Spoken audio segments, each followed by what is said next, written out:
Okay, good afternoon. Joining us, as we are going to do weekly, is WBZ's legal analyst for the Karen Reid trial, Katherine Loftus. Thanks for doing this. Thanks for having me, Kristina.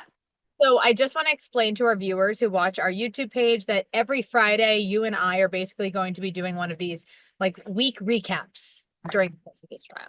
Right, breaking down probably things that we see that people are asking questions about during the week. I'm sure they can send in to you and stuff that might have stood out. We'll be able to sort of talk back and forth. So hopefully people like Yeah. that.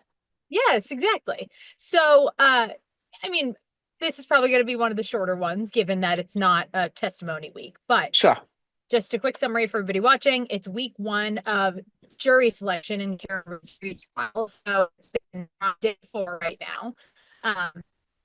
Started on Tuesday, April 1st. And at the time we are recording, which is Friday afternoon, 10 jurors have been seated. The goal for the court is 16 jurors. They might seat more than that just out of safety, but the official goal is 16 jurors. So I guess my first question is just your reflection on the progress we've made in 4 days. The progress we've made is impressive. I think any of us who have been covering it for some time, we've all been surprised at how quickly they came to 10. You know, the first day they had 2, and then I think they had 5 more the next day, 3 yesterday, and obviously one was taken off. Obviously it's a very large pool. It's different than a normal, Superior Court case, given all the publicity. So there is a larger jury pool to pull from.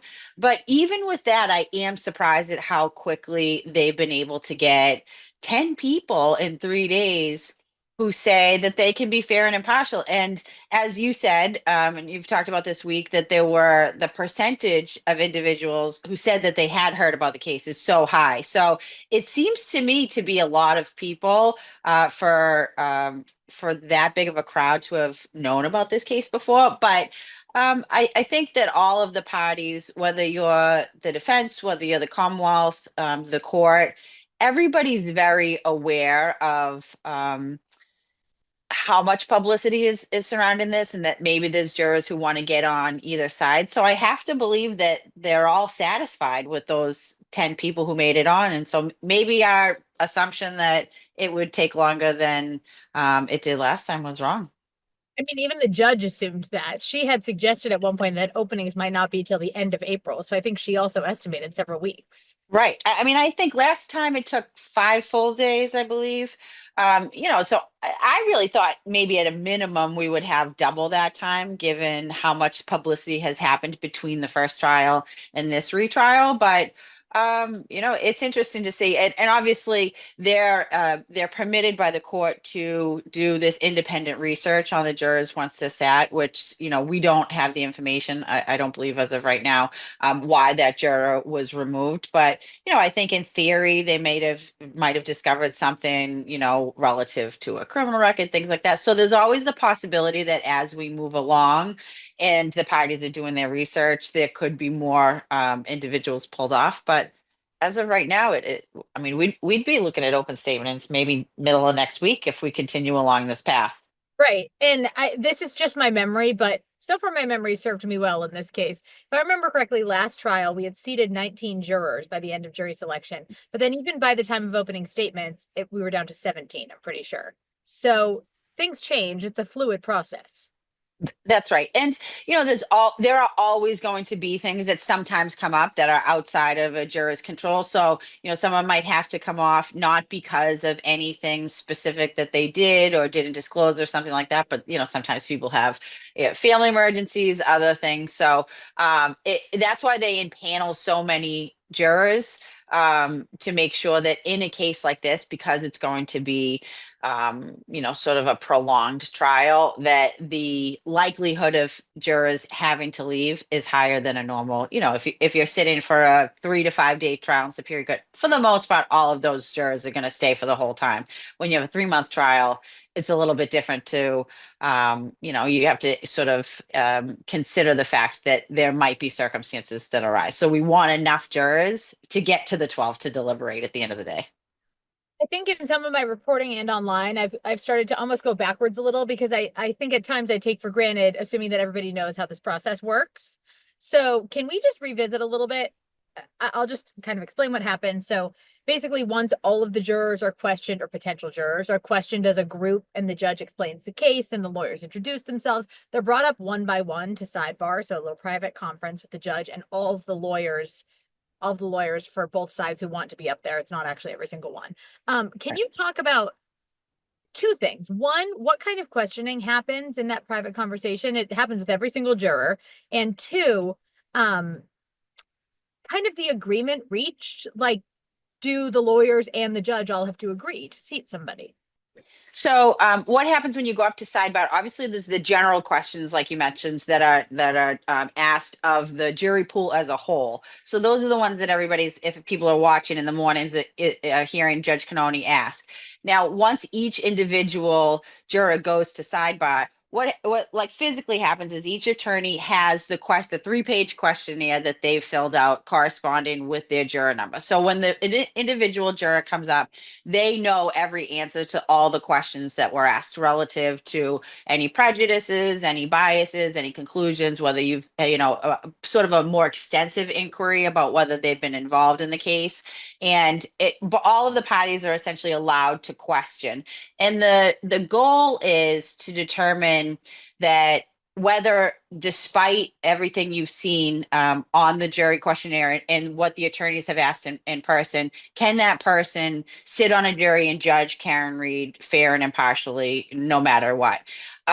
What generally, if you are an attorney, you feel like this person is not going to be good for me, you want to try to make an argument for what's called cause. So there's two ways you can challenge a juror, through a cause challenge or a peremptory. So what the lawyers try to do, if they don't want, say it's the defense and they don't want a juror on, they will try to convince Judge Canoni why that juror has a bias, has a prejudice, or some other reason to strike them, because both parties have unlimited challenges for cause. So that would be like somebody who said, I think anybody who drinks and drives is guilty, right? So that would be a challenge for cause. That obviously this person can't be fair and impartial. The difference, if maybe the court wouldn't allow it, if somebody said, I had somebody who was killed by a drunk driver, but I believe that I can still be fair and impartial, and I believe in the justice system, so I can sit. So that the defense probably still doesn't want that juror on. If they can't convince the judge to strike that juror for cause, they use one of their peremptory challenges. So like each party basically has like a little box, like a theoretical box, not really, of a strike for each juror. So say if they impanel 16 jurors, they have 16 peremptories. And that's sort of the sidebar is in jury questioning is almost like an art in and of itself, that there's a lot going on at the same time, and you have to make a split-second decision about whether you want to use the peremptory, whether you don't. And ultimately it's up to the judge as to whether she strikes them for cause. But if a party wants to use a peremptory, that's just up to them. The judge just has to endorse it. Right. And so it seems like the theory behind all those methods of striking jurors is that, in theory, all the jurors who are seated are somewhat agreed upon by all parties. That's right. So in theory, you could say that either both of the parties, completely agree to them, or they, yes, that's probably the simplest way to say it, is that of all of the jurors who have now sat, it means that at least in part, both the defense and the prosecution are okay with them sitting. And then that's sometimes the misconception too, that everybody thinks, oh, if the defense doesn't mind them on, then maybe the Commonwealth should. But sometimes you can just see that a juror could probably go either way, which is really the most ideal juror to have. But we don't know how many. It would be interesting to know how many challenges they went through, how many peremptory challenges they went through, and how many they each have left. But that's sort of just a speculation game, No, really. we actually, we being the reporters, asked about that, and we were told we're not going to get that information just because it's kind of a fluid process. So like, Yeah, if they seat more jurors than yeah. 16, they could be I'm not deleted. surprised that they don't want to release that information, because Yeah. it just, yeah. And it really, even with that, it's really all, jury selection is such a speculative process, like on every end. So that doesn't surprise me. They don't want to release that. Yeah. Okay, I want to switch gears a little bit. So just wrapping up our jury selection conversation, whereas as of this time, we're at 10 jurors. We need to get to 16. Openings could be next week, depending on how this goes. Yeah. Karen Reed has petitioned the U.S. Supreme Court. She has. Asking them to hear her case. And this is more or less the same double jeopardy argument that has been made, claiming that jurors reached a private agreement to acquit her on 2 charges. She has tried this at the state's highest court, federal district court, federal appeals court. And now, I mean, this is the last attempt, right?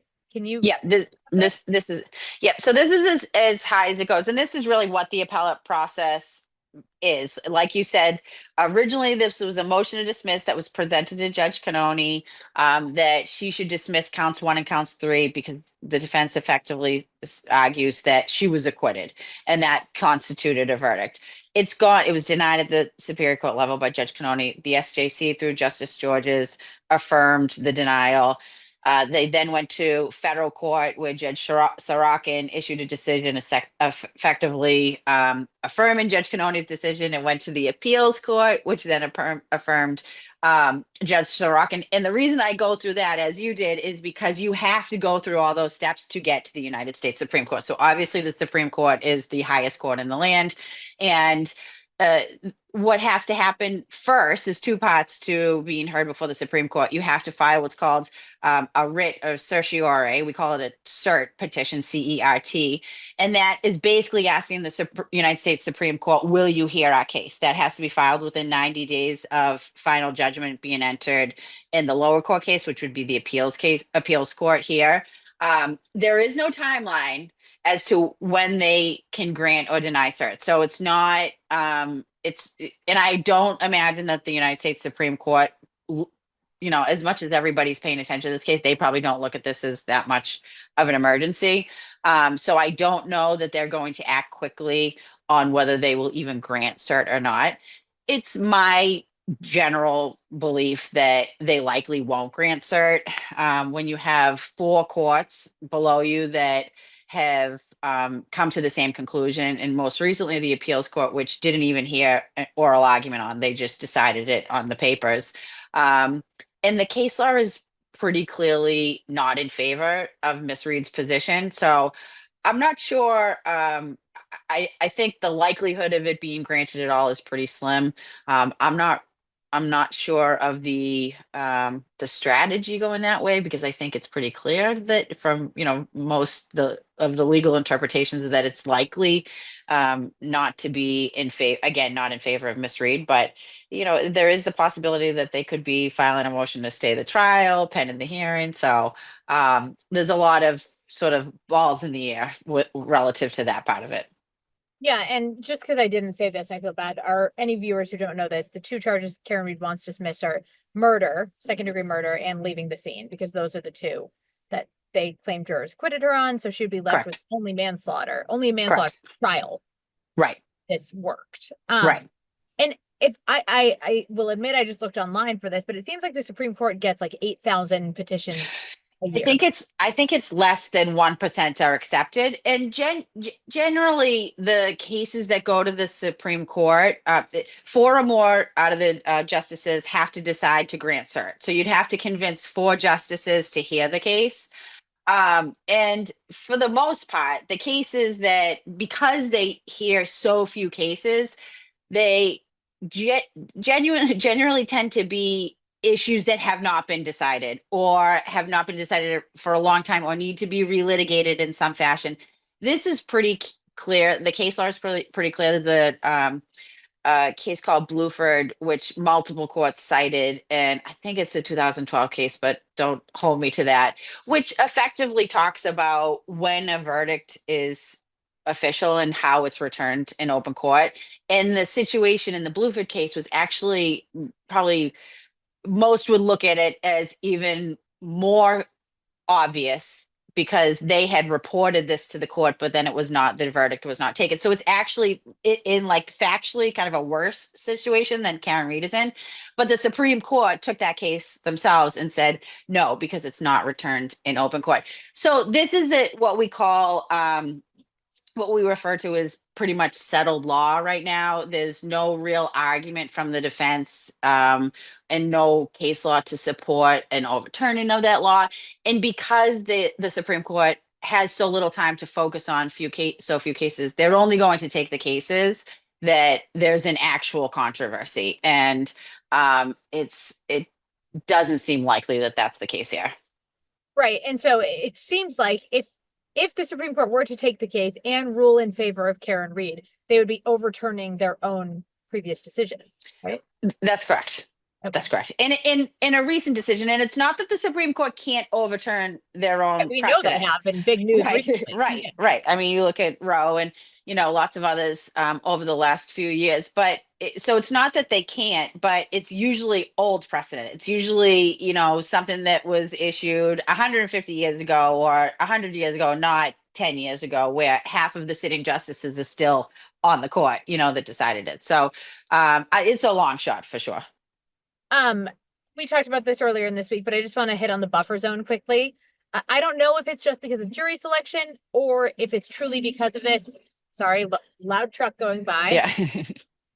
Always here in Dedham.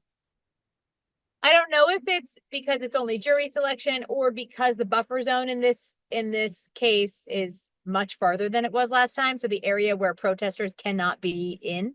But it's been really quiet around this courthouse this week. Like some people show up in the mornings, they're very far away, and maybe a few are left in the afternoon, but otherwise it has just not been like the crowds we saw last time. At the same time, a group of the people who usually are protesting are suing in federal court, claiming this is a violation of their First Amendment rights. So I know I've asked you about this before, but can you talk about this? This is being heard this afternoon. So Sure. what do you make of this? So I'll be interested to see, basically what has to happen when we're talking about constitutionally protected rights. The question really comes down to weighing and balancing of the interests, because nobody, in order for the government to, in some ways, infringe upon someone's freedom of speech, right, to protest in front of a building, also has to be outweighed and balanced with the public interest and the sanctity of the jury. And this is a very specific type of case. Like, this is not it's unusual in that we have an old courthouse, right? So it's not it's not in a courtroom that's blocked off from the outside, or that you can't hear, as you just said, a truck going by. We all knew during trial last year, you could hear the fire engines, things like that. The jurors have now, from trial one, reported to the court and in other interviews that they were able to hear, the Free Karen Reed and the chanting and the protesting. And what the court's job really is to protect the trial, protect the what's going on in the courtroom and what the jury is hearing, to limit it to in order to get to the result you want. You don't want jurors hearing people chanting, against Karen Reed or for Karen Reed. Like, that affects the way they process the evidence that they have before them. So I think that the interests are likely to be in favor of the buffer zone and the sanctity of the jury and the protection of it. I don't know. Maybe I'll try to take a peek at it this afternoon. The hearing in federal court, I think it did sound unlikely they're going to be successful. This was litigated the first time, even though it's a little bit further, but it did go up to the SJC, and they effectively said the buffer zone was permissible. So I think that's likely to be the same result. Okay, this is my last question on this recording for you. And it is maybe throwing you on the spot, so I'm sorry. But let's say, for example, jury selection keeps moving and that openings might be next week. Are there any issues that you can remember off the top of your head that are still not settled that need to be before openings happen? Well, there's definitely motions in limine relative to I think the Commonwealth's motion regarding ARCA. There might be a few other expert issues that have been haven't been resolved. Although Judge Canodi at some point in one of the pretrial hearings discussed that as they got closer to each individual witness's testimony, like maybe they'll take a half a day if they have to do a voir dire, cut the day, take a half a day testimony, and then use the afternoon for voir dire. So I imagine that anything relative to the experts probably will, she's holding them until they actually are called. I'm trying to think if there's anything else that's major that's outstanding. I don't think so. I think most of it's about the experts, but there's so many that I'm sure I'm probably wrong. There probably is something else and I'm missing it. Okay, I think that's it for this week's wrap up. So thank you Awesome. guys, and we'll be back next Friday. So Perfect.